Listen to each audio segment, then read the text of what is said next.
दोनों बच के नहीं जा सकते। मुझे लगा था तुम समझदार हो, पर तुम ऐसे नहीं मानोगी। ठीक है, जितने लोगों को बुला सकती हो बुला लो, मैं यहीं उनका इंतजार करूंगी। तुम खुद को समझती क्या हो? मैं तुम दोनों को अंधेरे कुएं में डलवा दूंगी, जहाँ तुम हमेशा बिना खाए पिए सड़ते रहोगे और अपनी मौत की भीख मांगोगे। तुम मरना भी चाहोगे लेकिन मर नहीं पाओगे। सेक्ट के प्रधानों की बेइज्जती करने की मजाल। सेक्ट के प्रधानों की बेइज्जती करने की मजाल। हाँ? हाँ? हाँ? मेरा प्रणाम स्वीकारें। हाँ? लगता है ये सेक्ट के प्रधान हैं। भले ही लेडी नीना बड़े प्रधानों में से एक है, लेकिन वो एक निचले वर्ग में है।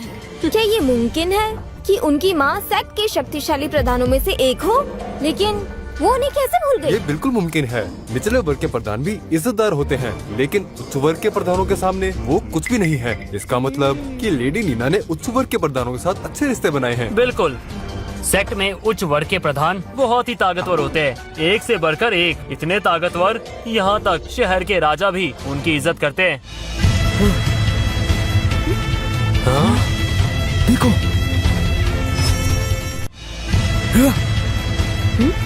हाँ? देखो,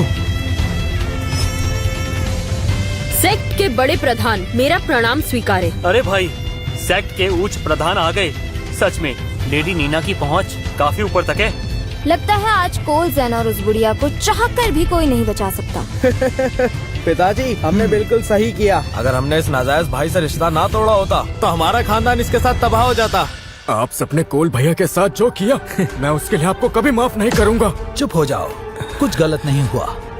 चाहे कोल मेरा बेटा हो, लेकिन इसने जैन खानदान के लिए कुछ नहीं किया है, और इसलिए मैं खानदान को ऐसे तबाह नहीं होने दे सकता। उसे सजा मिलने के बाद मेरा दूसरा बेटा येल सेक्ट में प्रवेश करेगा।